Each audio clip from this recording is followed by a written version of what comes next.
L'intérêt de ce poste et du site, en fait, c'est que ça nous permet d'exploiter une certaine polyvalence puisqu'on est amené à faire plein de choses en dehors de l'électricité aussi.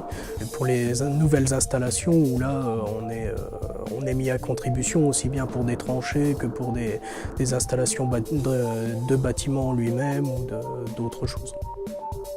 J'ai commencé donc par un CAP d'électricien, d'installateur en équipement électrique, donc en apprentissage. Je travaillais pour une entreprise de Mehun-sur-Yèvre, petit installateur. Et donc à la fin de cet apprentissage, il n'a pas souhaité me garder. Et donc là, j'ai travaillé pendant 5 ans en intérim à diverses entreprises, notamment beaucoup pour une. Et donc au bout des 5 ans, ils m'ont proposé un CDI que j'ai accepté. Et donc voilà, j'y suis resté pendant 4 ans et demi à peu près à faire diverses choses. C'était une boîte d'électricité générale. Donc au bout des 4 ans et demi dans cette entreprise, n'étant plus d'accord avec la politique appliquée, j'ai décidé de démissionner.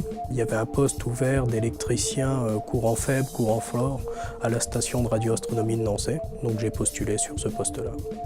J'ai passé un concours que j'ai loupé une première fois.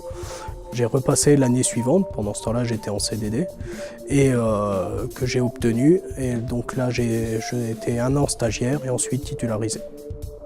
Les chercheurs sont à disposition pour nous expliquer des choses, donc c'est un domaine qui peut, si on veut s'y intéresser, peut être très intéressant et très varié.